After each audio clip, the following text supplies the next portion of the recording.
Menjadikan emas sebagai alat bayar, kita sadar, tidak mudah. Karena currency, uang fiat adalah alat yang hadir di dunia ini oleh negara adikuasa. Memang didesain bukan hanya sekedar sebagai alat bayar, tapi sudah menjadi senjata perang ekonomi. Currency dipaksakan pemakaiannya yang dikuasai oleh beberapa negara saja, namun mereka tidak bisa melakukan itu pada emas. Apalagi negara tersebut menghasilkan emas, punya tambang emas. Karena emas bisa jadi milik siapa saja. Karena itu peredaran dan produksinya dikendalikan oleh negara adikuasa tadi agar tidak mengganggu currency utama dunia milik mereka, sehingga siapapun berpikir menjadikan emas sebagai alat tukar, sebagai currency, akan mendapatkan tantangan luar biasa, terutama dari Barat dan sekutunya. Terbukti dalam kurun waktu 50 tahun terakhir, sebelum Saddam dieksekusi tahun 2003, sebelum Gaddafi dieksekusi tahun 2011, ada Thomas Sankara dieksekusi. Sebelumnya, Sylvanus Olympio dari Togo juga melakukan perlawanan terhadap Prancis akan menggunakan kekuatan currency Togo berdasarkan emas, juga dieksekusi. Bahkan tergulingnya Pak Karno oleh CIA adalah bagian dari rencana besar Pak Karno menguatkan rupiah berbasis sumber daya alam dilibas oleh CIA.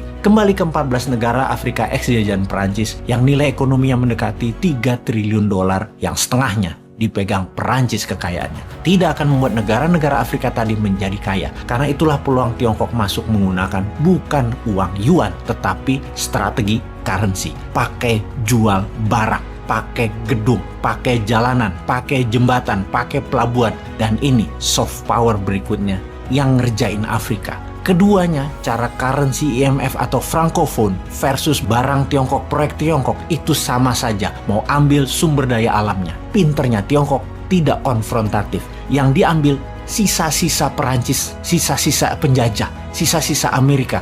Karena Tiongkok menarget tanah jarak, mineral rare earth yang memang Eropa dan Amerika lengah. Negara Afrika kalau mau pakai uangnya sendiri, saat ini harus pinjam berdasarkan jaminan uang mereka di Bank Perancis yang bunganya tinggi sekali. Nggak bisa tarik tunai sendiri. Kayak kita deposito di bank, deposito kita nggak boleh diambil. Kalau perlu uang, jaminkan deposito tadi, nilainya hanya 90%-nya dan kena bunga tinggi sekali. Jadi kepikiran untuk printing money yang nggak boleh negara itu. Pejabat keuangan di negara 14 Afrika itu semua didikan Perancis dan ikut maunya Perancis. Semua pejabat itu adalah SPG-nya Perancis dan itu keharusan. Pernah mantan pejabat Perancis, Jacques Chirac, mengatakan tanpa Afrika, Perancis tidak sekaya sekarang dan akan hilang kekayaannya tinggal sepertiga. Chirac mengakui uang terbesar di Bank Perancis adalah kekayaan negara benua Afrika. Jadi sesungguhnya benua Afrika adalah benua yang kaya yang dieksploit oleh bangsa Barat dan sekutu. Bayangkan,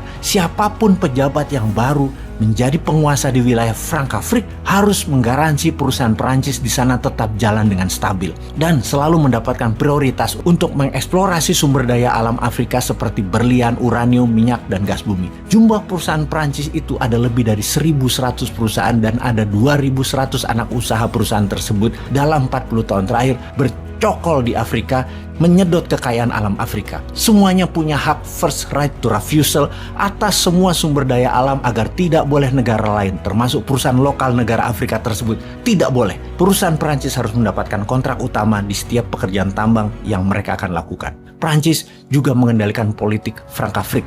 Mereka tidak segan-segan menggulingkan atau mematikan calon pemimpin yang tidak pas dengan jalannya bisnis Perancis di ex negara jajahannya. Tentara Perancis keberadaannya di Frankafrik adalah kekuatan mutlak yang harus ditaati. Setelah bersama Amerika menggulingkan Gaddafi, Perancis ke Mali menggagalkan calon pemimpin lawan politik yang akan menumbangkan pemimpin boneka mereka dengan mengubah suara di kotak suara, sehingga tetap orangnya Perancis yang menjabat. Ada yang menarik dalam 15 tahun terakhir, di mana generasi muda Frankafrik mulai melakukan perlawanan terhadap Perancis menggunakan kekuatan sosial media untuk merubah mindset para tetua yang sudah dicekoki doktrin Perancis. Mereka anak muda ini, politikus muda ini, ingin lebih bebas dalam kebijakan luar negeri, tidak lagi bergantung pada Perancis. Para politikus muda ini banyak yang dibayari oleh pemerintah Tiongkok untuk studi ke Tiongkok selama berminggu-minggu di sana, dan mereka terpesona dengan Tiongkok. Sejak tahun 2014, Frankafrik mulai dimasuki Tiongkok yang melakukan soft power perlahan dengan membangun apa yang Perancis tidak bangun, seperti jalanan infrastruktur, pengadaan listrik power plant, pelabuhan laut yang kita semua tahu. Kebutuhan itu semua yang paling membutuhkan adalah Tiongkok sendiri, karena barang-barang Tiongkok yang tersisa, yang murah dibuang ke Afrika, perlu sarana pelabuhan, jalanan, dan bangunan yang ditanggung oleh negara lain hutangnya. Semua Tiongkok yang membangun.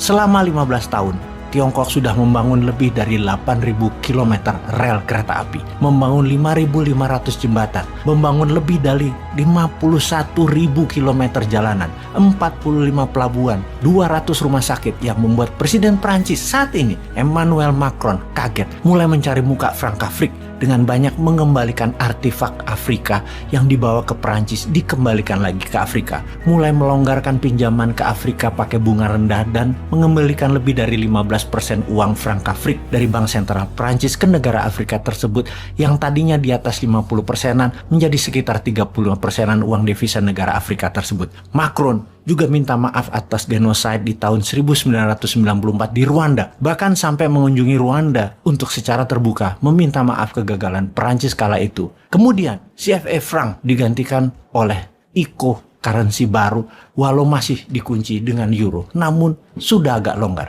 Perancis mulai berubah. Intinya Afrika sudah dihabisi sumbernya oleh Eropa. Kemudian masuk Tiongkok. Kalau Indonesia kapan? Indonesia sebentar lagi akan memainkan peran dengan gold payment systemnya. Sebentar lagi. Sabar ya.